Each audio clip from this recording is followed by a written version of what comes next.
Here are some pictures of some conventional fall protection. A harness, a full body harness. It's a personal fall arrest system, or a PFAS. Body belts are no longer legal. Been since 1998 that you couldn't use them. What we figured out is, over time, is that the injury rate for people wearing just a body belt hooked to a lanyard and an anchor point was nearly as bad as hitting the ground. Because you're allowed to fall 6 feet. And then you got to decelerate within 3 feet. And then when you get to the end of that, there's so much force that's generated around your waist, your internal organs get damaged. So that's why you have to have a full body harness. And the full body harness needs to be worn properly. It's not a fashion statement. It needs to look bad. Okay? You need to have that D-ring right between your shoulder blades. It needs to be snug. You can't walk around with it loose all the time.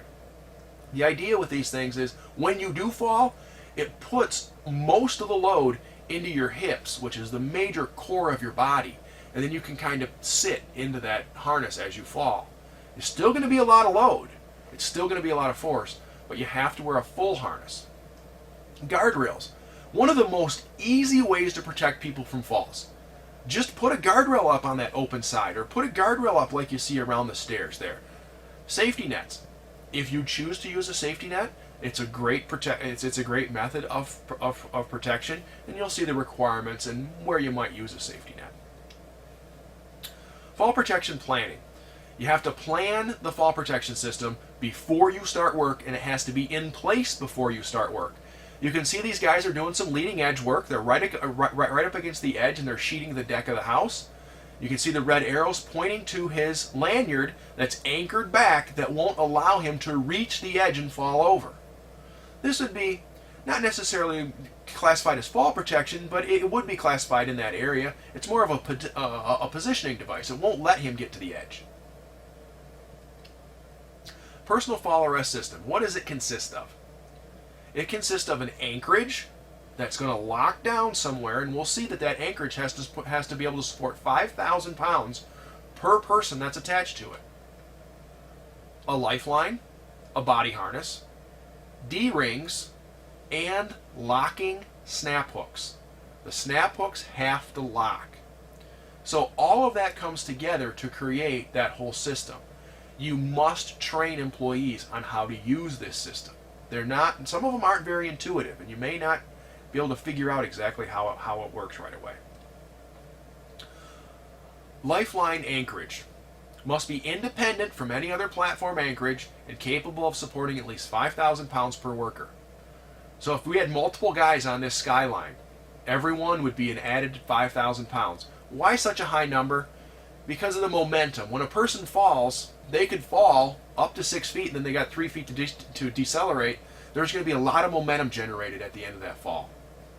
Now what you see in this picture is, this guy has what they call a retractable on. It's a very nice device. It works kind of like a seat belt. So the further away he moves from it, it just lets out.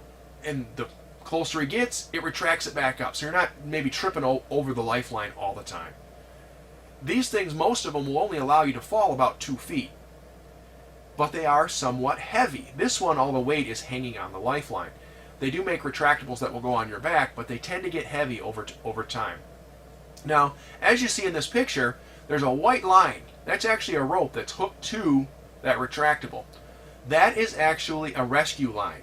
If this guy falls and he's hanging there in that harness, he's got about a half an hour before he's going to pass out. He may pass out at 15 minutes. He might make it to a half an hour.